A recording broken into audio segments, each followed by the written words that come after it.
This is episode 185 of Zen and the Art of Real Estate Investing with my guest, Tilden Moschetti. Tilden is a securities attorney, syndicator himself, a syndication coach, and an authority with a best-selling book called The Complete Commercial Real Estate Guide. He has a lot of time in the business with syndications. Tilden, welcome to the show. Oh, thank you very much for having me. I'm excited to be here. Yeah, and I was telling you in the pre-call, we've had a decent amount of syndication episodes, but this one comes with a twist because you are a syndication attorney as well, and you do it yourself. When you were younger, when was the first time that you remember thinking about real estate? Because then I want to see how it plays into the legal end and how you ended up where you are. Oh, yeah, real estate a long time. So my first, my real hobby as a little kid, you know, as 7 or 8 year old, was I would draw floor plans of our house. My parents had this giant graph paper, and I would go measure the house, and I would draw the floor plan so I could find places to hide and scare them. Yeah. So that was kind of the start of it. I did it, I don't know, I probably did it 100 times. Yeah. I got out of college, and then I was getting an MBA. And really, my whole thought process was I'm going to go into being a developer. So my idea at the time was to do modular home-based assisted living facilities. So the modular home to bring the cost down. Yeah, it was a pretty good idea. Still haven't done that project yet. Little busy. Yeah. But I thought, okay, well, it certainly would help for me to become a lawyer so I could understand the property issues. I could understand, you know, how I'm supposed to get money for this. So I went into law school. Yeah.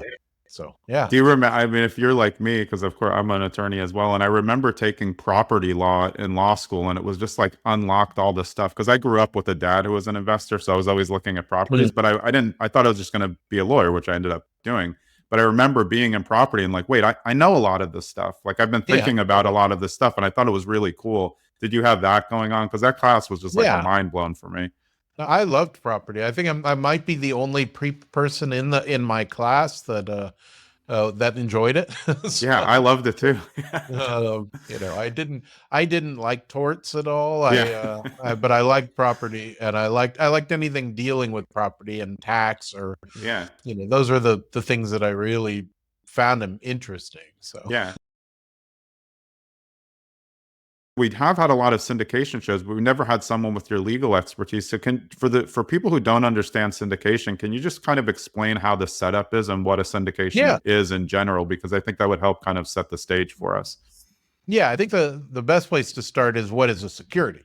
Yeah. And so a security is any time there's money coming from investors and they're taking a passive role, it's very likely it's going to be a security. As long as the purpose is to make money, it's going to be a security. So a security either needs to be registered with the SEC or fall under an exemption. Most common exemption is Regulation D, which is what my firm works under. Right. So Regulation D lets you raise an unlimited amount of money from an unlimited number of accredited investors, and sometimes you can raise from non-accredited investors, or you can advertise. Yeah. Right. Okay. Yeah. And even when you first did that first one, it obviously, you know, before the internet, these things didn't exist. So when I was growing up, there was no way I would have known about syndication. Now it's like really like always kind of in our face on there, but I don't know that everyone really understands the dynamics of it. Have you seen a lot change in the syndication world with kind of like more social media presence? Definitely. Yeah. It changed in, so my first deal was in 2013. Or so, 2012. So it was there was a lot of change under the Jobs Act. Yeah. That was all fairly new. There was still regulation there before, but it was much more complicated. So Jobs Act made it much simpler. And then since that time, we've seen a few revisions to regulations, 506 or Rule 506C. And we've seen a little bit to 506B. And that's made it much simpler for regular people. So yeah, it became suddenly something you post on the internet, and so that's when you started seeing people advertising basically pay-per-click ads in order to drive them to their deals. In today's, world of syndications, where are you seeing the biggest issues where things are going wrong for either investors or for the operators? Well, certainly for the operators and the issuers, what affects them the most was they just didn't underwrite Yeah. well. So I mean, the biggest problem that we saw recently was in Texas and Houston with an operator who, I mean, man, I looked over that deal because I got a call from somebody. I don't represent investors, but I got a call from an investor and they were Yeah. telling me about it. And so I wanted to see what the underlying deal was. And I looked, and man, whoever underwrote that deal, they were basically telling their investors, hey, we're going to buy these apartment buildings. I think there are 7 of them in the middle of like where there's a whole slew of apartments where it's just all wall to wall apartments, Yeah. and we're going to do luxury housing in the middle of workforce housing and a whole million other things.